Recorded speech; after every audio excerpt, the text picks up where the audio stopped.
অনেকদিন ধরেই তাকে নিয়ে নেই টুস শব্দ, আছেন খানিকটা আড়ালেই। গেল বিপিএলেও তাকে দেখা যায়নি মাঠে।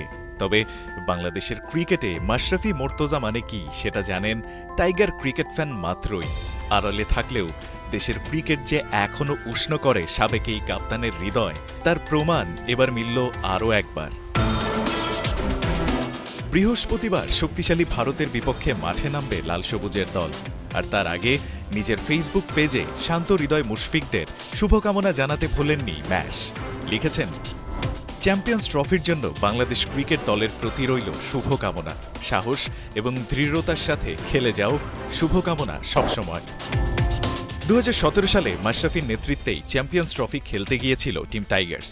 মিনি বিশ্বকাপ নামে পরিচিত ওয়ানডে ফরম্যাটের এই প্রেস্টিজিয়াস আসরেই বাংলাদেশ পেয়েছিল এখন পর্যন্ত আইসিসি ইভেন্টে নিজেদের সবচেয়ে বড় সাফল্য। দুরন্ত পারফরম্যান্সে খেলেছিল সেমিফাইনাল। সাকিব রিয়াদের বীরত্বে সে আসরে নিউজিল্যান্ডকে হারানো সেই মহাকাব্যিক জয়ের স্মৃতি এখনও আবেগতাড়িত করে লাখো ফ্যানদের। সেবারের আসরের 6 জন এবারও আছেন টাইগারদের স্কোয়াডে, যা বাংলাদেশকে করেছে টুর্নামেন্টের সবচেয়ে অভিজ্ঞ দল। মুশফিক, রিয়াদ, তাসকিন, মিরাজ, সৌম্য এবং মুস্তাফিজরা যদি এই অভিজ্ঞতা কাজে লাগাতে পারেন তবে যাওয়া সম্ভব অনেক দূর।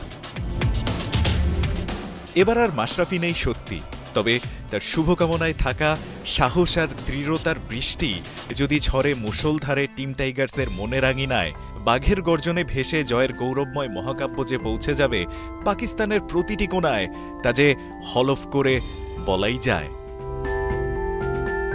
রায়ান আহমেদ, ৭১।